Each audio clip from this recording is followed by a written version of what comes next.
If you want to drastically improve at NBA 2K25, this is the build that you need. This 6'4" guard build gets some insane contact dunks, access to all the dribble moves in the game, can shoot from anywhere on the court, and of course, it can play good defense. If you're looking for a guard build in NBA 2K25, then you clicked on the right video. This 6'4" guard build single-handedly changed the way that I play 2K25. This build has been dominant in every single game mode and truly has no weaknesses. So whether you play on the 1s, 2s, 3s, or the 5s, this build will be effective for you. In today's video, I will be showing you guys my build, my dribble moves, my jump shot, and a lot more. So make sure to watch the video the whole way through, and let's get into it. So to start off for the build, you want to go point guard for your position. I'm pretty sure you can make this at the 2 guard as well, but I like to run the point in every single game mode, so I'm just going to go point guard for my position. For height, weight, and wingspan, you can use this as a template or copy my exact build, but for my build, I went 6'4", 180 pounds with a max wingspan, and you'll see why I went max wingspan later in the video. Here are your finishing attributes. This build can dunk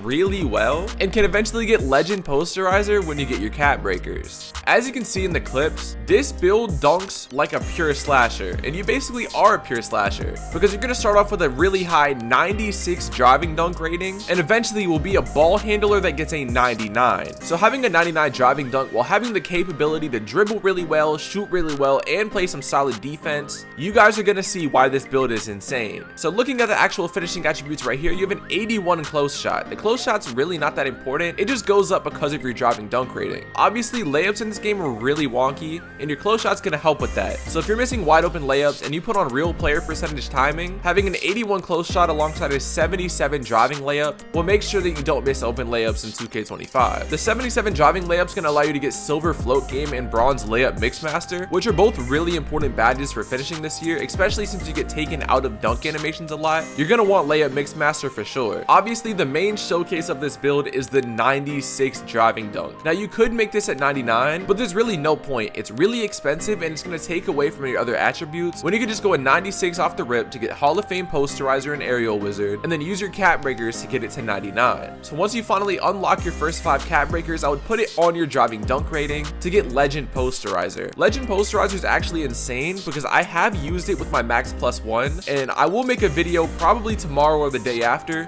showcasing the power of legend posterizer, but y'all just gotta take it from me, it's insane. To round off finishing, you have a 44 standing dunk and a 42 post control. These really don't matter. I mean, this literally just goes up from having a high driving dunk, so you can't really drop it. Now moving on to shooting, as you can see in these clips, this build can shoot really well. I know a lot of people can't shoot in this game, but I will be giving you guys my jump shot and my animations in this video, so you guys will be able to shoot just fine. My jump shot's really fast, really smooth, and I can shoot really well with it. I shoot over 50% in every single game mode, and this is on a build that doesn't have an insanely high 3-point rating. I do think that it's a lot easier to shoot off the catch than off the dribble this year, but regardless, you're going to be able to shoot both very consistently. For the shooting attributes, as you can see, you're going to have a 78 midi and an 88 3-pointer, which is really solid. Outside of limitless range, every shooting badge will be silver on this build, and I like to use one of my max +1s on limitless range. I really just switch that between limitless and posterizer depending on what game mode I'm about to play. If I'm about to play 5s, I'm going to run limitless and silver. If I'm going to play park or something like that, I will be using it on posterizer to get that on legend, but it mainly just depends on how you want to play. If you want to be able to shoot from deep, use your max +1 on limitless range. If you want to be able to dunk, use it on legend posterizer. Now you don't have to go 99 free throw like I did. I just did it because I like to be the one that gets the transition take foul free throws, because I like to average a lot of points if I'm being honest. But yeah, that really rounds it off for shooting. There's not much to talk about. It gets a good midi, it gets a good 3-pointer, and since you're going to be able to dunk really well, your 3-point shot's going to be open a lot of the time. Now moving on to playmaking, this is debatably the best part about this build because you get access to all the good dribble moves in this game. As you can see in the clips, I really can dribble this year. I eventually plan on dropping a dribble tutorial, just not yet. I want to learn how to speed boost in every single dribble move, and I haven't figured it out just yet. But once I do, I will be dropping a dribble tutorial on this build whenever I finally figure everything out. As you can see with the playmaking attributes, you're going to start off with a 78 pass accuracy, which is really good, especially since a lot of people are going like a 71 pass hack this year. A 78 allows you to get bronze versatile visionary, which is essential for throwing lobs in 2K25. Alongside bronze versatile visionary, you're going to get silver break starter and silver dimer. I do use my max +1 on dimer to get my teammates gold dimer when they shoot, and that's what I would use with my tier 2 +1. There's not a lot of things that you can use on your tier 2 +1, and I like to use it on dimer just to help my teammates out because it actually gets me a lot of assists, which helps with my rep. This build also gets a 92 ball handle, which unlocks all of the good dribble moves in this game. Not only does it unlock all the good dribble moves, but you also get gold unpluckable, gold handles for days, and silver ankle assassin. Now you could get this to gold ankle assassin if you went to a 93, but that's really expensive and I don't recommend doing it unless you want to sacrifice something else. Alongside your 92 ball handle, you have an 86 speed with ball, which is going to allow you to get gold lightning launch. Lightning launch is one of the most essential playmaking badges in this game because it allows you to speed boost and just dribble faster. It's essentially quick first step from every other 2K, but with a different name. For the defense, I'm not going to go too in depth with this. Defense is always self-explanatory. You're going to start off with a 45 interior D, which is going to allow you to get off-ball pest on gold, and that's the only badge you're going to be able to get with interior defense. For perimeter D and steal, these are both going to be an 85, and they do work together. This isn't like every other year when people make a small guard with no defense. No, defense matters a lot more this year than any other 2K on a small guard. This build gets max wingspan, so you're going to be able to get contests in this game with an 85 perimeter defense. And with how broken steals are in this game,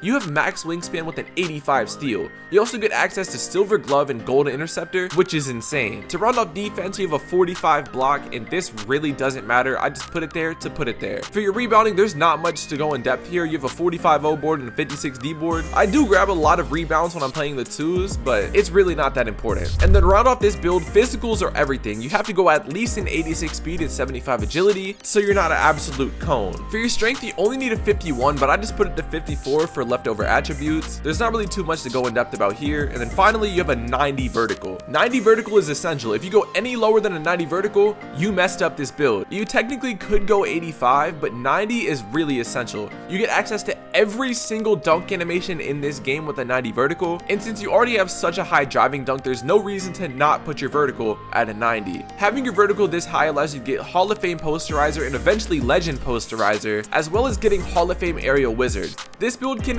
absolutely fly. I don't even have to say too much. This build gets up insanely high for every single dunk, lob, anything regarding finishing at the rim. This build can do it, and that's basically gonna wrap it up for this build. This build is actually insane. Like, I don't think you can make a better slashing guard build than this in this game, and I like to call this my two-way slashing playmaker or my Ja Morant build. But as you can see, you build a two-way inside-out ISO creator, which is actually a really solid name, with shades of LaMelo Ball, Steve Francis, and Damian Lillard. But real quick, now that we're done with the build, I am going to show you guys my jump shot, my dribble moves, and all of my dunk animations that I use on this build, and let's get into it. Starting off, we're going to showcase my jump shot. As you can see, I'm using Ja Morant base with Kyrie Irving release 1 and release 2. This jump shot's really fast, really smooth, and I haven't found a better jump shot yet. I shoot over 55% in the park with this jump shot, and over 50% in rec with this jump shot. And with only an 88 3-pointer, I think that's really good. For the blending and release speed, I like to use push with the 3 out of 4 release speed, but it's up to you.